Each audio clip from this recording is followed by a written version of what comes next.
السلام علیکم ورحمۃ اللہ وبرکاتہ۔ مغرور دلہن تکبر سے نکاح کی مسند کی طرف بڑھ رہی تھی کہ ایک میلی کچیلی بھکارن اس کے سامنے آ گئی۔ دلہن نے شدید حقارہ سے اسے دھکا دیا۔ بھکارن فرش پر گری تو اس کے تھیلے میں سے ایک پرانی ڈائری باہر آ گری۔ ہوا سے اوراق اڑے تو ایک بوسیدہ تصویر سیدھا دولہے کے قدموں میں جا گری۔ تصویر دیکھتے ہی دولہے کے ہوش اڑ گئے اور اس نے دلہن کو ٹھکرا کر اس کی غریب اور یتیم کزن کا ہاتھ تھام لیا، کیونکہ اس تصویر میں کہانی کا آغاز شہر کی سب سے اونچی پرشکوہ اور انتہائی عالیشان حویلی سے ہوتا ہے، جس کی مضبوط آہنی فصیلیں اور دیو ہیکل دروازے اس بات کی کھلی اور واضح گواہی دیتے تھے کہ اس میں رہنے والے دولت، اقتدار اور مرتبے کے کس اونچے اور تکبر بھرے مقام پر فائز ہیں۔ اس عظیم الشان حویلی کا مالک سیٹھ سکندر شہر کا وہ ارب پتی اور با اثر ترین انسان تھا، جس کے نام کے آگے بڑے بڑے رئیس اور سرمایہ دار اپنا سر جھکاتے تھے۔ اس کی دولت کا کوئی حساب نہیں تھا، اور اسی بے تحاشا دولت نے اس کے اندر ایک ایسا فرعونیت بھرا غرور پیدا کر دیا تھا جو اس کی نسلوں میں بھی منتقل ہو چکا تھا۔ اسی سیٹھ سکندر کی اکلوتی لاڈلی اور بے تحاشا حسن و جمال کی مالک بیٹی زمل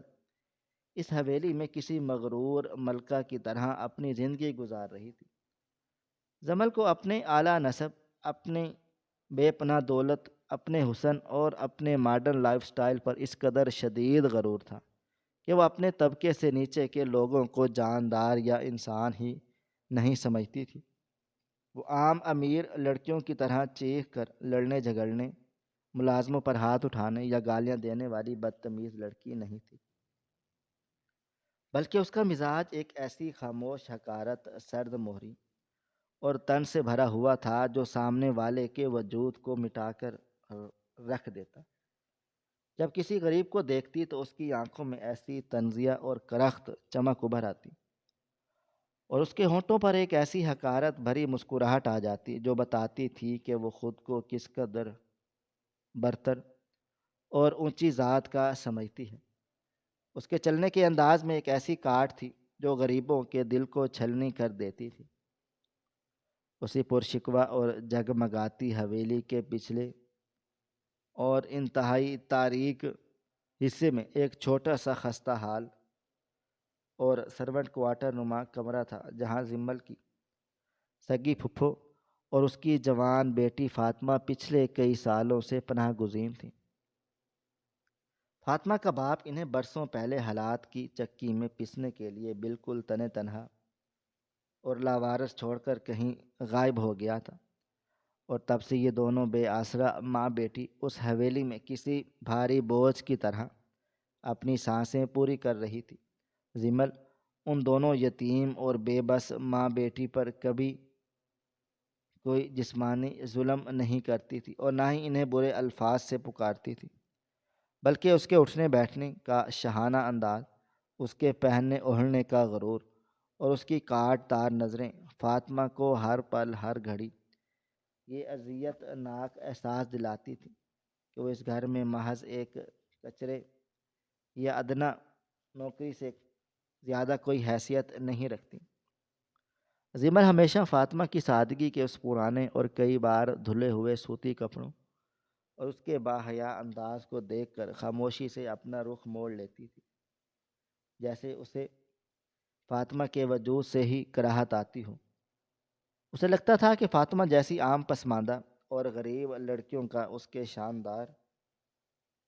اور ماڈرن لائف سٹائل سے کوئی مقابلہ نہیں ہو سکتا،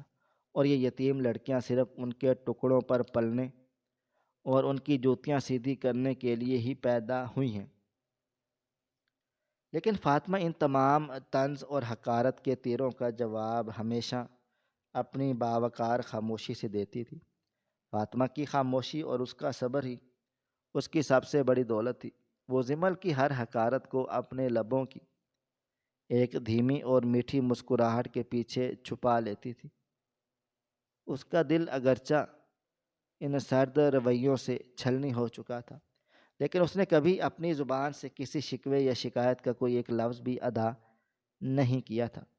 وہ جانتی تھی کہ اس کی ماں دل کی انتہائی کمزور مریضہ ہے۔ اگر اس نے حویلی والوں کے ظالمانہ اور سرد رویے پر کوئی آنسو بہایا یا کوئی حرف شکایت بلند کیا تو اس کی ماں کا کمزور دل یہ صدمہ اور ذلت برداشت نہیں کر پائے گا، اور وہ اپنی ماں سے بھی ہاتھ دھو بیٹھے گی۔ اس لیے وہ سارا دن حویلی کے کھٹن کام کاج میں خود کو پسینے میں شرابور رکھتی، ہر کسی کی خدمت کرتی، اور رات کی تاریکی میں جب پوری حویلی گہری نیند سو رہی ہوتی تو وہ اپنے رب کے سامنے سجدے میں گر کر اپنے مقدر کی بہتری اور اپنی ماں کی زندگی کی دعائیں مانگتی۔ اس کی آنکھوں میں ایک ایسا جانور اور چہرے پر ایک ایسا خوفناک تھا نور اور چہرے پر سکون تھا جو زمل کے کروڑوں کے حسن پر بھی بھاری تھا۔ آج صبح سے ہی حویلی میں ایک عجیب سی چہل پہل اور غیر معمولی رونق تھی، کیونکہ شہر کے سب سے معزز، نامور اور انتہائی رئیس گھرانے کی خواتین زمل کے لیے رشتے کا باقاعدہ پیغام لے کر آنے والی تھیں۔ لڑکے والے زمل کی ظاہری خوبصورتی اور سیٹھ سکندر کی خاندانی حیثیت اور اس کے بے اثر پناہ اثر و رسوخ سے بے حد متاثر تھے، اور وہ دل سے اس رشتے کو اپنے خاندان کا حصہ بنانا چاہتے تھے۔ سیٹھ سکندر نے اپنی اکلوتی بیٹی کے اس رشتے کی تقریب کے لیے حویلی کو کسی شاہی محل کی طرح سجانے کا خاص حکم دے رکھا تھا۔ ہر طرف مہنگے ترین غیر ملکی پھولوں کی مسحور کن خوشبو پھیلی ہوئی تھی، اور درجنوں ملازمین صفائیاں کرنے اور مہمانوں کے لیے شاہانہ اور لذیذ پکوان تیار کرنے میں پاگلوں کی طرح مصروف تھے۔ زمل آج ایک انتہائی قیمتی اور مشہور ڈیزائنر کا تیار کردہ لباس پہنے اپنے کمرے کے بڑے سے کاداور آئینے کے سامنے بیٹھی اپنے حسن کے سحر میں کھوئی ہوئی تھی۔ اس کے چہرے پر ایک ایسی تکبرانہ اطمینان اور فاتحانہ چمک تھی جسے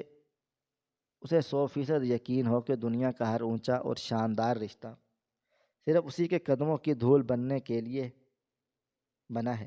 اور کوئی اس کی جگہ نہیں لے سکتا۔ دوسری طرف فاطمہ اسی حویلی کے انتہائی گرم اور دھویں سے بھرے کچن میں چولہے کی تپش کے سامنے کھڑی پسینے میں شرابور مہمانوں کے لیے لوازمات اور چائے تیار کر رہی تھی۔ اس کا پرانا سوتی دوپٹہ کام کی زیادتیوں کی وجہ سے اس کے سر سے بار بار ڈھلک رہا تھا، لیکن وہ انتہائی سلیقے اور حیا کے ساتھ اسے درست کرتی اور پوری لگن سے اپنے کام میں مگن رہتی۔ کچھ ہی دیر میں وہ معزز مہمان حویلی کے بڑے ڈرائنگ روم میں داخل ہوئے تو سیٹھ سکندر اور زمل کی ماں نے ان کا انتہائی شاندار اور پرتپاک استقبال کیا۔ لڑکے کی ماں بیگم شاہانہ اور اس کی پڑھی لکھی اور انتہائی سلجھی ہوئی بہن فلک ڈرائنگ روم کی اس بے تحاشا شاہانہ سجاوٹ اور سونے کے پانی سے چڑھے فرنیچر کو دیکھ کر بہت زیادہ خوش تھی۔ انہیں لگ رہا تھا کہ وہ بالکل صحیح جگہ رشتہ لے کر آئی ہیں۔ تھوڑی دیر کے بعد زمل کو ڈرائنگ روم میں بلایا گیا۔ وہ اپنے مخصوص متکبرانہ انداز اور ماڈرن رویے کے ساتھ چلتی ہوئی آئی۔ اس کی ہیلز کے ٹک ٹک نے بھی ایک غرور تھا۔ وہ آئی اور صوفے پر انتہائی بے نیازی سے بیٹھ گئی۔ اس نے مہمانوں کو سلام تو کیا، لیکن اس کے لہجے میں ایک عجیب سی اکڑ اور مصنوعی پن نمایاں تھا۔ بیگم شاہانہ کو زمل کا چمکتا ہوا حسن بہت زیادہ بھا گیا، اور وہ اپنے خوبرو بیٹے کے لیے ایسی ہی خوبصورت اور امیر لڑکی چاہتی تھی۔ لیکن فلک جو انتہائی سلجھی ہوئی اور گہری نظر رکھنے والی لڑکی تھی، اس نے زمل کے اس مغرور انداز، اس کی آنکھوں میں چھپی حقارت اور اس کے گفتگو کے کھوکھلے پن کو فوراً سے محسوس کر لیا تھا۔ فلک کو زمل کی شخصیت میں ایک عجیب سی چبھن محسوس ہو رہی تھی۔ اسی دوران ڈرائنگ روم کا بھاری اور منکش دروازہ کھلا اور فاطمہ چاندی کی ایک بڑی سی ٹرے میں چائے اور دیگر لوازمات سجائے انتہائی ادب اور سلیقے سے اندر داخل ہوئی۔ اس نے انتہائی سادہ سا لیکن بے حد صاف ستھرا اور استری شدہ صوتی لباس پہنا ہوا تھا، اور اس کا دوپٹہ اس کے سر پر پوری حیا اور وقار کے ساتھ ٹکا ہوا تھا۔ اس کی نظریں احترام سے جھکی ہوئی تھیں، اور اس کے چہرے پر چولہے کی تپش کے باوجود ایک ایسی قدرتی معصومیت اور پاکیزگی تھی جو کسی بھی انسان کا دل ایک ہی نظر میں موہ لینے کے لیے کافی تھی۔ فاطمہ نے انتہائی شائستگی اور نزاکت کے ساتھ ایک چھوٹی سی اور میٹھی مسکراہٹ چہرے پر سجا کر بیگم شاہانہ اور فلک کے سامنے رکھی چائے۔ اس کی باوقار خاموشی اور اس کی حرکات و سکنات میں ایک ایسا قدرتی سلیقہ جھلک رہا تھا جس نے فلک کی تمام تر توجہ زمل کے مہنگے لباس سے ہٹا کر فاطمہ کی اس پروقار سادگی کی طرف کھینچ لی۔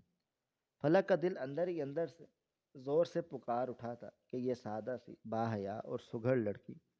اس مغرور اور متکبر زمل سے ہزار درجے بہتر اور نایاب ہے۔ اس کے چہرے کی معصومیت اور اس کے آنکھوں کی شرم بتاتی ہے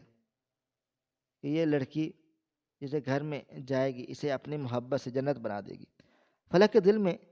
شدت سے یہ خیال آیا کاش وہ اسی وقت اپنی ماں سے کہہ سکے کہ میرے بھائی کے لیے یہ لڑکی زیادہ مناسب اور سلجھی ہوئی ہے، اور ہمیں اس ہیرے کو چھوڑ کر اس مصنوعی پتھر کو نہیں اپنانا چاہیے۔ لیکن جب فلک نے مڑ کر دیکھا تو اس کی ماں بیگم شاہانہ مل زمل کے حسن اور سیٹھ سکندر کی دولت سے بری طرح مرعوب ہو چکی ہیں، اور انتہائی خوشی خوشی زمل کے گلے میں رشتے کی پکی علامت کے طور پر ہیرے کا ہار پہنا رہی ہیں۔ تو فلک خاموش ہو گئی۔ اس نے سوچا کہ اس کی بات گھر والوں میں سے کوئی بھی نہیں مانے گا اور سب اسے پاگل سمجھیں گے کہ وہ اتنی بڑی حویلی کی اکلوتی وارث کو چھوڑ کر ایک غریب یتیم لڑکی کی بات کر رہی ہے۔ اس لیے اس نے اپنا یہ خوبصورت اور سچا خیال اپنے دل کی گہرائیوں میں ہی دبا لیا۔ زمل یہ سب دیکھ کر ایک انتہائی فاتحانہ انداز میں مسکرا رہی تھی۔ اس کی نظروں میں فاطمہ کے لیے حقارت اور طنز اب پہلے سے بھی بہت زیادہ بڑھ گیا تھا۔ فاطمہ جب مہمانوں کو چائے پیش کر کے ڈرائنگ روم کے بھاری دروازے سے نکل کر واپس کچن کی طرف جا رہی تھی تو اس کی جھکی ہوئی اور پرنم آنکھوں میں آنسوؤں کا ایک نیا اور شدید طوفان امڑ آیا تھا۔ اس نے فلک کی آنکھوں میں اپنے لیے وہ گہری پسندیدگی اور ستائش اور وہ اپنائیت دیکھ لی تھی جو ہر کنواری لڑکی کا سب سے بڑا اور حسین خواب ہوتی ہے۔ وہ اپنے دل میں اچھی طرح جانتی تھی کہ اس سلجھی ہوئی لڑکی نے اس کی سادگی اور اس کے اخلاق کی اصلیت کو پہچان لیا ہے، لیکن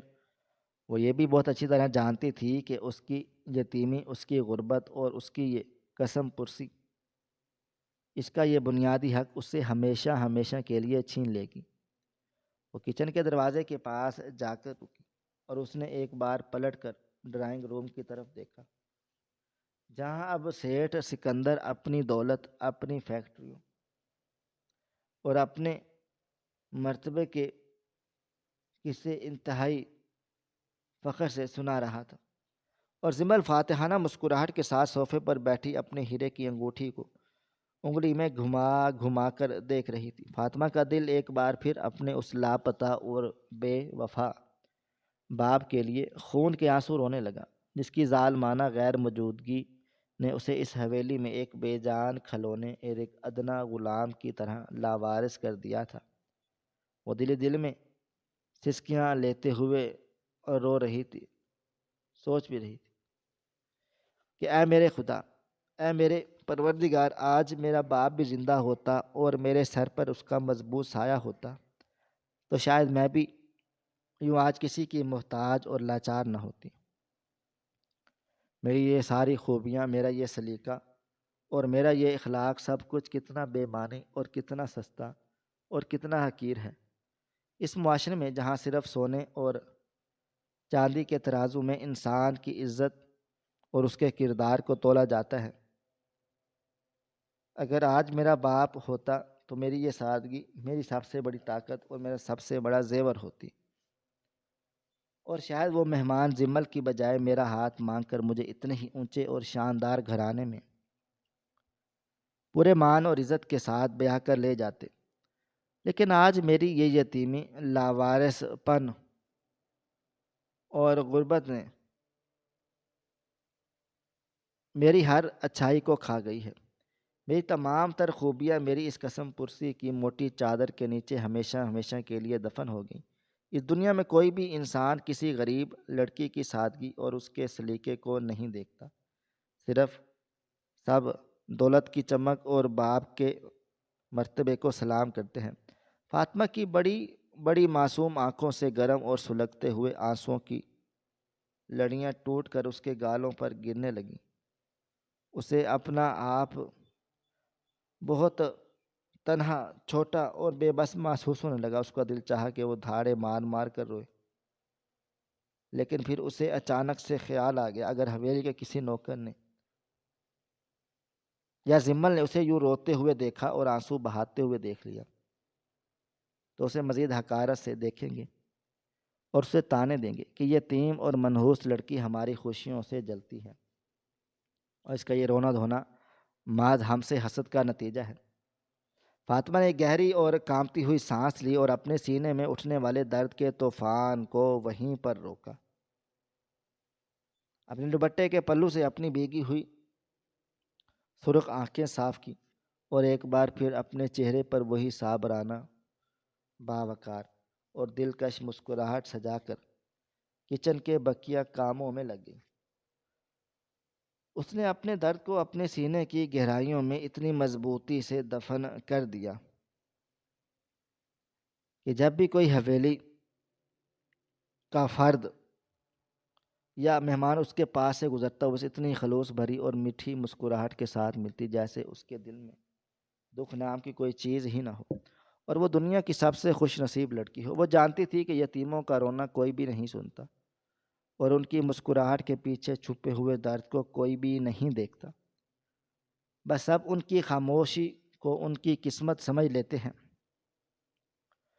وقت اپنی تیز رفتاری سے گزرتا چلا گیا اور بالآخر شادی کا وہ عالی شان اور تاریخی دن بھی آ پہنچا جس کا سیٹھ سکندر اور زمل کو بے صبری سے انتظار تھا۔ حویلی کو اندر اور باہر سے کسی عظیم الشان شاہی محل کی طرح سجایا گیا۔ ہر طرف رنگ برنگے کمکموں کی روشنیاں تھیں، مہنگے اور غیر ملکی پھولوں کی محصور کن مہک فضا میں رچی بسی تھی، اور دولت کا بے دریغ دباؤ، ہر چیز لاکھوں روپے کی مالیت کا بھاری بھرکم اور انتہائی خوبصورت عروسی جوڑا پہنے ہیروں کے قیمتی زیورات میں لدی ہوئی اپنے غرور اور تکبر کے نشے میں مکمل طور پر اندھی ہو چکی تھی۔ اسے لگ رہا تھا آج وہ دنیا کی سب سے خوش قسمت اور اعلیٰ ترین نسب والی لڑکی ہے، جس کے قدموں میں ہر چیز موجود ہے، اور دنیا کی کوئی طاقت اس کی اس خوشی اور اس کے بلند مقام و مرتبے کو چیلنج نہیں کر سکتی۔ لڑکے والے انتہائی دھوم دھام سے بارات لے کر حویلی کے بڑے صحن میں داخل ہوئے، اور سیٹھ سکندر نے ان کا رابطہ کیا۔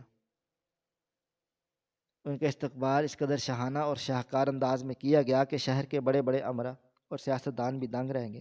ابھی نکاح کی رسم ادا نہیں ہوئی تھی۔ قاضی صاحب سٹیج پر ایک طرف بیٹھے نکاح کے رجسٹر اور قلم کھولے دلہن کی آمد کا بے صبری سے انتظار کر رہے تھے۔ دلہا اپنے پھولوں سے سجی مسند پر ایک مغرور شہزادے کی طرح بیٹھا تھا، اور بیگم شاہانہ اس سارے شاہانہ نظام کو دیکھ کر خوشی سے پھولے نہیں سما رہی تھی، جبکہ فلک کی نظریں اسی مجمع میں بار بار فاطمہ کو ڈھونڈ رہی تھی، جو ایک کونے میں خاموشی سے کھڑی اپنی پرنم آنکھوں سے یہ سارا شاہانہ منظر دیکھ رہی تھی۔ بالآخر وہ لمحہ آیا جب زمل کو نکاح کی رسم کے لیے کمرے سے باہر لایا گیا۔ زمل انتہائی نخرے تمنقت اور شدید غرور کے ساتھ چلتی ہوئی اس سرخ پھولوں سے سجے ہوئے قدم راستے پر اپنے قدم بڑھا دی۔ اس کا بھاری اور قیمتی لہنگا زمین پر گھسیٹ رہا تھا اور اس کی نظریں تکبر سے آسمان کو چھو رہی تھیں۔ کیمروں کی فلش اس کے حسن کو اور بھی چمکا رہی تھی۔ وہ ابھی اسٹیج اور قاضی صاحب کے قریب پہنچنے ہی والی تھی کہ اچانک حویلی کے ایک بڑے مین گیٹ پر ایک عجیب سا اور غیر متوقع ہنگامہ شروع ہو گیا، اور گارڈز کی تمام تر کوششوں، سختیوں اور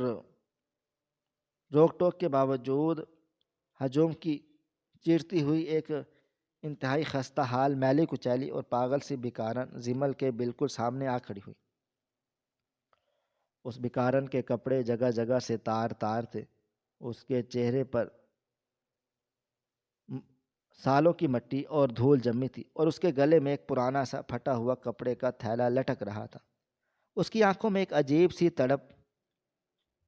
اور ایک گہرا دکھ اور ممتا کی ایک انجانی سی پیاس چھپی ہوئی تھی۔ وہ بیکانن گارڈ سے الجھتی ہوئی زمل کے اتنے قریب آ گئی کہ اس کے جسم اور کپڑوں کی بدبو زمل کے نتنوں تک پہنچ رہی تھی۔ اس نے کانپتے ہوئے گندے اور کھدرے ہاتھ زمل کے اس لاکھوں روپے مالیت کے مہنگے لہنگے کی طرف بڑھے اور روتے ہوئے کچھ مانگنے کی اور اسے چھوڑنے کی کوشش کرنے لگی۔ زمل کے ماتھے پر غصے اور تکبر کی گہری لکیریں ابھر آئیں اور اس کا سارا وجود کراہت اور حقارت سے بھر گیا کہ اس کے نکاح کی عین پہلے اس کی شاندار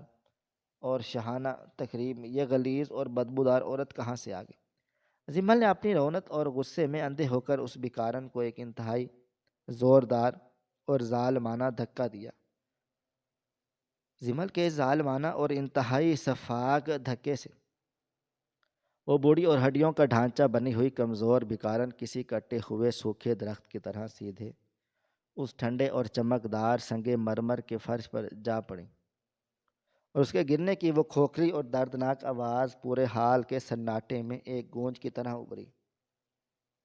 لیکن زمل کے چہرے پر کسی قسم کی کوئی پشیمانی یا دکھ کا کوئی سایہ تک بھی نہیں تھا، بلکہ ایک خوبصورت اور میک اپ سے لدا ہوا چہرہ تھا اور شدید غصے تکبر میں تھا، اور ایک ایسی خونی رونق سے مسخ چکا تھا جسے دیکھ کر وہ لوگ وہاں کھڑے ہر انسان کو ایک لمحے کے لیے خوفزدہ کر گیا۔ زمل نے اپنی سرخ اور غضبناک آنکھوں سے زمین پر تڑپتی ہوئی اس لاچار عورت کو دیکھا اور انتہائی کرخت اور زہریلی آواز میں چیختے ہوئے کہا، تم جیسی غلیظ، بدبودار اور نالی کے کیڑوں کے جیسی عورت کی ہمت کیسی ہوئی میرے اس لاکھوں روپے کے لباس کو اپنے ان غلاظت سے بھرے ہوئے ہاتھوں سے چھونے کی؟ تم جیسی فقیریاں صرف جوتے کھانے کے لائق ہوتی ہیں، اور تم میرے نکاح کے اس شاندار اور شاہانہ موقع پر میری خوشیوں کو اپنی نحوست سے گندا کرنے آ گئی تھی۔ کارڈز اسے گھسیٹ کر یہاں سے دور کسی کچرے کے ڈھیر پر پھینک دو۔ دولہا جو اپنی مسند پر نکاح کے انتظار میں بیٹھا اب تک ایک خاموش تماشائی بنا ہوا، زمل کے اس بھیانک اور فرونیت سے بھرے ہوئے روپ کو دیکھ کر مکمل سکتے میں آ گیا۔ اس نے زمل کے چہرے پر پڑی ہوئی اس مصنوعی شرافت، تعلیم اور حسن کی اس دبیز تہ کو اپنے سامنے بری طرح سے مسل کر چھوڑ دیا، اور اس کے اندر چھپے ہوئے ایک متکبر اور خونی درندے کو باہر آتے ہوئے اپنی جاگتی آنکھوں سے دیکھ لیا۔ دولہے کا وہ سارا خاندانی وقار اور اس کی انسانیت اس ظلم پر تڑپ اٹھی۔ اس سے پہلے کہ گارڈز اس کمزور عورت کو ہاتھ لگاتے، اس بیکارن کے گرنے کی آواز سے اس کے گلے میں پڑا ہوا وہ سالوں پرانا اور گندا سا کپڑے کا تھیلا اچانک پھٹ گیا، اچانک بیچ میں سے پھٹا، اور اس تھیلے کے اندر سے چند کالے اور گندے سکولوں کے ساتھ ایک انتہائی بوسیدہ اور خستہ حال ڈائری اور کچھ زرد پڑ چکے تھے۔ پرانے کاغذات باہر فرش پر بکھر گئے۔ حال میں چلنے والے بڑے بڑے اے سیوں اور پنکھوں کی تیز ہوا سے وہ پرانے کاغذات اڑنے لگے اور ان میں سے ایک انتہائی پرانا اور طے کیا ہوا نکاح نامہ اور ایک بلیک اینڈ وائٹ تصویر اڑ کر سیدھا دولہے کے بالکل قدموں میں جا گری۔ دولہے نے جب حیرت اور ایک انجانے سے تجسس کے ساتھ جھک کر اس تصویر اور اس پرانے نکاح نامے کو اپنے ہاتھ میں اٹھا لیا۔ تصویر پر پڑی ہوئی گرد کو صاف کرتے ہوئے دولہے کی آنکھیں حیرت اور ایک شدید صدمے سے پھیل گئیں، کیونکہ اس تصویر میں کوئی اور نہیں بلکہ اس کا ہونے والا سسر سیٹھ سکندر ایک انتہائی غریب اور پھٹے ہوئے لباس کے ساتھ میں اسی بھکانن کے ساتھ کھڑا مسکرا رہی تھی، اور اس بھکانن کی گود میں ایک چھوٹی سی نومولود بچی تھی۔ دولہے کا دل و دماغ کسی بم کی طرح پھٹنے لگا۔ اس نے جلدی سے اس نکاح نامے کو کھولا جس پر سیٹھ سکندر کا نام درج تھا، اس کا شناختی کارڈ نمبر اور اس بھکارن کا نام یاد تھا، اور یہ نکاح نامہ آج سے 22 سال پرانا تھا۔ پورے حال میں موت کا سا سناٹا چھا گیا اور سب کی نظریں دولہے کے کانپتے ہوئے اور اس کے چہرے کے بدلتے ہوئے 46 پر منجمد تھی۔ سیٹھ سکندر جو اب تک اپنے فرونت میں کھڑا مسکرا رہا تھا، اس کی نظر میں جیسے ہی دولہے کے ہاتھ میں موجود اس پرانی ڈائری اور اس نکاح نامے پر پڑی تو اس کے جسم کا سارا گرم خون ایک ہی لمحے میں برف کی طرح جم کر خشک ہو گیا۔ اس کے چہرے کی رنگت ایک مردے کی طرح زرد پڑ گئی اور اس کے ماتھے پر سردیوں کے باوجود پسینے کے موٹے موٹے قطرے چمکنے لگے۔ اس نے پاگلوں کی طرح آگے بڑھ کر دولہے کے ہاتھ سے وہ کاغذات چھیننے کی کوشش کی اور گارڈز پر دیوانہ وار چیخنے چلانے لگا، اس عورت کو ابھی کے ابھی جان سے مار دیا جائے، اسے اٹھا کر باہر پھینک دو، یہ پاگل عورت میری دشمن ہے اور میرے خاندان کو بدنام کرنے آئی ہے۔ لیکن دولہے نے انتہائی سختی سے سیٹھ سکندر کا ہاتھ جھٹک دیا اور اپنی گرجدار آواز میں سب کو خاموش رہنے کا حکم دیا۔ دولہا میاں اس بھکارن کے پاس گیا، اسے سہارا دے کر فرش سے اٹھایا۔ اس لمحے وہ پاگل اور خستہ حال بھکارن، جس کی آنکھوں میں سالوں کا درد اور خاموش دعا تھی، اچانک اپنے کانپتے ہوئے ہاتھوں سے اپنے چہرے پر بکھرے ہوئے میلے بال پیچھے کیے اور سیٹھ سکندر کی طرف اپنی سوکھی ہوئی انگلی کا اشارہ کرتے ہوئے ایک ایسی دل خراش اور قیامت خیز اور صدیوں کے درد میں ڈوبی ہوئی آواز میں باریک بولنا شروع کر دیا، جس نے پورے رمضان کی دیواروں اور وہاں موجود ہر انسان کی روح کو ہلا کر رکھ دیا۔ اس بیکارن دھاڑے مار مار کر روتے ہوئے کہا، اے دنیا والو، جسے تم آج سیٹھ سکندر اور شہر کا سب سے بڑا ارب پتی اور خاندانی رئیس سمجھ کر سلام کر رہے ہو، یہ کوئی خاندانی رئیس نہیں ہے، بلکہ آج سے 25 سال پہلے میرے باپ کی زمینوں پر کام کرنے والا ایک انتہائی غریب اور ادنا سا منشی تھا۔ میں ایک بہت بڑے اور خاندانی جاگیردار کی اکلوتی وارث تھی، اور اس سکندر نے میری سادگی اور میری معصومیت کا فائدہ اٹھا کر مجھے اپنی جھوٹی محبت کے جال میں پھنسایا، اور میں نے اپنی باپ کی مرضی کے خلاف جا کر اس غریب اور دو کوڑی کے منشی سے بغاوت کر کے شادی کر لی۔ اور میرے باپ نے مجھے جائیداد سے عارضی طور پر بے دخل کر دیا، لیکن میں اس سکندر کی محبت میں اندھی تھی۔ ہم ایک چھوٹے سے مکان میں رہتے، اور پھر خدا نے مجھے یہ بیٹی عطا کی جس کا نام میں نے اپنی محبت سے زمل رکھا تھا۔ لیکن اس بیٹی کی پیدائش کے چند ماہ بعد ہی میرے باپ کا انتقال ہو گیا، اور میرے باپ کی وہ ساری کروڑوں کی جائیداد، فیکٹریاں، زمینیں قانونی طور پر میرے نام منتقل ہو گئی تھیں۔ بیکار روتے ہوئے ہچکیوں سے بے حال ہو رہی تھی، اس کی آواز میں ایک ایسا قرب تھا جو پتھر کو بھی موم کر رہا تھا۔ اس نے سیٹھ سکندر کو خونی نظروں سے گھورتے ہوئے کہا، جیسے ہی وہ ساری جائیداد اور دولت میرے نام ہوئی، اس منشی سکندر کے نام کا سویا بھی خونی اور لالچی تھا، درندہ تھا، پوری طرح جاگ گیا۔ اس نے مجھے دھوکے سے تمام جائیداد اور فیکٹریوں کے کاغذات پر دستخط کروا لیے اور مجھے مکمل طور پر بے اختیار کر دیا۔ اور پھر اس کا وہ بھیانک روپ سامنے آیا جس کا میں کبھی خواب میں سوچا بھی نہیں تھا۔ اس نے شہر کی ایک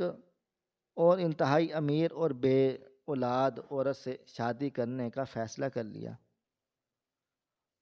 اور ایک کالی اور طوفانی رات کو اس نے مجھ پر انتہائی گھٹیا اور غلیظ نوعیت کے جھوٹے الزامات لگائے، اور میری اس پھول جیسی دودھ پیتی بچی کو میرے سینے سے بے دردی سے نوچ کر چھین لیا گیا۔ اس رات میں روتی رہ گئی تھی، اس کے قدموں میں گر کر اپنی بچی کی بھیک مانگتی رہی، لیکن اس ظالم نے مجھے بالوں سے گزرنا ہے پکڑ گھسیٹتے ہوئے آخر سڑکوں پر کتوں کی طرح دھکے دے کر نکال دیا، اور دنیا کو یہ جھوٹی خبر پھیلا دی کہ میری بیوی اور بیٹی ایک آگ کے حادثے میں جل کر مر گئی۔ یہ ظالم اس امیر عورت کے ساتھ مل کر میری جائیداد کے بل بوتے پر سیٹھ سکندر بن گیا، اور میں اپنی اس معصوم بیٹی کی جدائی کے صدمے میں اپنے ہوش و حواس کھو بیٹھی۔ میں پاگل ہو کر سڑکوں اور گلیوں اور درگاہوں کی خاک چھانتی رہ گئی۔ میں نے غریب مانگ کر اپنا پیٹ پالا پوسا، لوگ صرف اس آس امید پر مرنے سے پہلے ایک بار آخری بیٹی کی جھلک دیکھ سکوں۔ میں نے جیسے ہی جنم دیا اور آج جب میں نے سنا کہ سیٹھ سکندر کی بیٹی کی شادی ہے تو میری ممتا مجھے یہاں کھینچ لائی۔ تو میں یہاں صرف اپنی بیٹی کو دور سے دیکھ کر اسے دعائیں دینے اور اس کا صدقہ اتارنے آئی تھی، لیکن اس بیٹی نے مجھے پہچانے بغیر ہی اپنی دولت کے غرور میں مجھے وہ دھکا دیا جس نے میرے 20 سال کے انتظار اور میری ممتا کو زندہ دفن کر دیا۔ یہ زمل کسی سیٹھ یا کسی خاندانی عورت کی بیٹی نہیں، بلکہ مجھ جیسی ایک گلیوں میں رلنے والے غریبی خاندان کی بیٹی نہیں، بلکہ مجھ جیسی ایک گلیوں میں رلنے والی بھکارن کی بیٹی ہے، جس کا سارا حسن اور جس کا سارا غرور میری لوٹی ہوئی جائیداد اور میری بہائی ہوئی ان آہوں پر کھڑا ہے۔ یہ ساری ہولناک، لرزہ خیز اور خون جما دینے والی داستان سن کر پورے مجمع پر جیسے موت کا فرشتہ پر پھیلا کر بیٹھ گیا ہو۔ دولہے کی ماں بیگم شانہ اور فلک اور حیرت سے بت بنے کھڑے تھے، جبکہ سیٹھ سکندر کا سر شرم اور خوف سے سینے میں دھنس چکا تھا۔ وہ ایک لفظ بولنے کے قابل نہیں رہا، کیونکہ بیکارن کی بتائی ہوئی ہر بات اور دولہے کے ہاتھ میں موجود ثبوت چیخ چیخ کر اس کی درندگی کی گواہی دے رہے تھے۔ لیکن اس ساری صورتحال میں سب سے زیادہ بھیانک اور دل دہلا دینے والا رد عمل زمل کا تھا۔ زمل کا غرور ٹوٹنے کی بجائے ایک پاگل پن میں تبدیل ہو چکا تھا، اور اس نے یہ بات کسی طور پر ہضم نہیں ہو رہی تھی کیوں جس کے اعلیٰ نسب اور خاندانی وقار پر آج پورے شہر میں اکڑتی جا رہی تھی۔ وہ سب ایک جھوٹ تھا، اور اس کی ماں، سگی ماں، کوئی ملکہ نہیں بلکہ ایک غلیظ اور بدبودار بھکارن ہے۔ زمل نے رو رو کر اپنے ماں کے گلے لگنے یا باپ کے اس گھناؤنے عمل پر، ظلم پر شرمندہ ہونے کی بجائے ایک انتہائی سفاک اور بدتمیز رد عمل کا مظاہرہ کیا ہو، اور چیختے اس کا ہاتھ پکڑا ہو۔ ہیرو کے پیک زمین پر گرا اور اس بھکارن کی طرف اشارہ کر کے پاگلوں کی طرح چیخنے چلانے لگی کہ بکواس بند کرو، تم جھوٹ بول رہی ہو، تم جیسے غلیظ اور 2 ٹکے کی سڑک چھاپ عورتیں دوبارہ میری ماں کبھی غلط نہیں ہو سکتی۔ میں سیٹھ سکندر کی بیٹی ہوں، میرا خون اور میرا معیار تم جیسی نالی کے کیڑوں سے بہت اونچا ہے۔ یہ سب میرے خلاف ایک سازش ہے، تم میری سب سے اور میری اس شاہانہ شادی کو لوٹنے کے لیے یہ سارا ڈرامہ رچا رہی ہوں، دفع ہو جاؤ میری نظروں سے۔ زمل کی اس بے حسی، خونی تکبر اور اپنے ہی سگی ماں کے لیے اس قدر غلیظ الفاظ سن کر دولہے کے اندر کا صبر آخر کار پیمانہ بھی جھلک پڑا، اور وہ ایک انتہائی خاندانی سلجھے ہوئے اور باوقار گھرانے کے چشموں چلا۔ وہ زمل کی اس بدتمیزی اور اس کے اندر موجود اس خونی رونت کو بدل کر سدھر رہ گیا تھا۔ اس کے آگے بڑھ کر زمل کے باپ سیٹھ سکندر کے منہ پر ایک زودہ تھپڑ مارا اور زمل کی طرف انتہائی حارت، نفرت اور کراہت بھری نظروں سے دیکھتے ہوئے اپنی گرجدار آواز میں بولا، بس کر دو زمل این والد ہے، پلیز زبان کو لگام دو، مجھے اس بات سے ذرا بھی فرق نہیں پڑتا تم کسی سیٹھ کی بیٹی ہو یا کسی غریب بھکارن کی، لیکن انسان کا خون اور اس کا نسب اس کی دولت سے نہیں بلکہ اس کے کردار سے پہچانا جاتا ہے۔ لیکن آج تم نے ایک ماں اور ایک مجبور عورت کے ساتھ جو درندگی اور فرونیت دکھائی ہے، اس نے مجھے یہ 100% ثابت کر دیا ہے کہ تمہاری رگوں میں کسی خاندانی انسان کا خون نہیں بلکہ غاضب، غالب اور بے حسی کا درجے کا درندے کا کیچڑ دوڑ رہا ہے۔ تم جس دولت پر، جس مرتبے پر آج تک غرور کرتی آئی ہو، وہ دولت ایک مظلوم عورت کے آنسوؤں اور اس کی آہوں سے چھینی گئی۔ تم جیسی متکبر، بے حس اور اخلاق سے گری ہوئی عورت اپنی سگی ماں کی طرح ہوتی ہیں، اس کی عظیم قربانی اور اس کے دکھ سکھ کو محسوس کرنے کی بجائے اسے گالیاں دے رہی ہیں۔ وہ میرے جیسے خاندانی اور باوقار گھر کی بہو بننے کے لائق تو دور کی بات، میرے گھر میں نوکرانی بننے کے بھی لائق نہیں ہے۔ دلہن نے اپنا گلے سے وہ قیمتی اور بھاری پھولوں کا ہار نوچ کر اتارا اور اسے سیٹھ سکندر کے منہ پر مارتے ہوئے پورے مجمع کے سامنے انتہائی بلند آواز میں اعلان کیا کہ میں اس نکاح سے اور اس ظالم خاندان سے اپنا ہر رشتہ اسی وقت ختم کرتا ہوں، کیونکہ جس گھر کی بنیاد ہی دھوکے اور ظلم پر رکھی گئی ہو، وہاں سے رشتے جوڑنا ہماری خاندانی روایات کی سب سے بڑی قدیم وہ بنی ہوئی ہے۔ وہاں سے رشتے جوڑنا توہین بھی ہے، اور میں تم جیسی مغرور اور بدتمیز لڑکی پر لعنت بھیجتا ہوں۔ دولہے کے اس دو ٹوک اور جرأت مندانہ فیصلے نے پورے حال میں ایک زبردست اور انقلاب افرین گونج پیدا کر دی۔ لڑکے والوں نے فوری طور پر واپسی کا ارادہ ظاہر کیا۔ عین اسی لمحے جب زمل اپنے غرور کے ٹوٹنے اور اس سرے عام ذلت پر چیخ چیخ کر روئے جا رہی تھی، اور سیٹھ سکندر پولیس کے خوف سے کانپ رہا تھا، حال کے اس تاریک کونے سے فاطمہ خاموشی اور انتہائی وقار کے ساتھ چلتی ہوئی آگے بڑھی۔ اس نے اپنی پرنم آنکھوں کے ساتھ اس حال میں موجود کسی بھی انسان کی پرواہ نہیں کی۔ وہ سیدھا اس فرش پر بیٹھتی ہوئی، روتی ہوئی اور کانپتی ہوئی بھکارن کے پاس چلی گئی۔ فاطمہ نے انتہائی شفقت اور احترام کے ساتھ اپنے سر پر اوڑھا ہوا وہ صاف ستھرا اور پاکیزہ سوتی کپڑا اتارا اور اس غلیظ اور بدبودار بھکارن کے کانپتے ہوئے ہونٹوں کندھوں پر ڈال کر اسے اپنے سینے سے لگا لیا۔ فاطمہ نے اپنے کانپتے ہوئے ہاتھوں سے اس بھکارن کے گندے اور آنسوؤں سے بھیگے ہوئے چہرے کو صاف کیا اور پانی کا ایک گلاس اپنے ہاتھوں سے اس کے خشک ہونٹوں سے لگایا۔ فاطمہ کا یہ عمل کسی دکھاوے کا مطلب ہرگز نہیں تھا، اور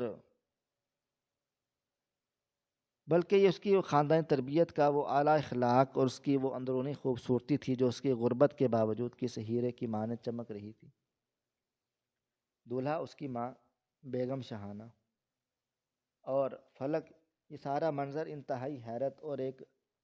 دلی عقیدت کے ساتھ دیکھ رہے تھے۔ فلک نے اپنی ماں کا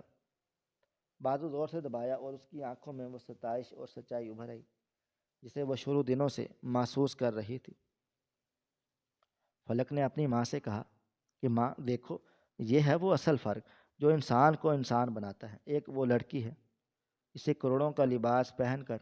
اور لاکھوں کا زیور لاد کر بھی اپنے اندر اس بھوکے اور بے حس درندے کو چھپائے ہوئے کہاں رکھتے، جس نے اپنی سگی ماں کو ٹھوکریں مار دی۔ اور دوسری طرف یہ غریب اور یتیم لڑکی ہے جو ایک عام سے سوتی کپڑے میں ملبوس ہو کر بھی اپنے اندر ایک ایسی مہربان اور عظیم ملکہ کا دل رکھتی ہے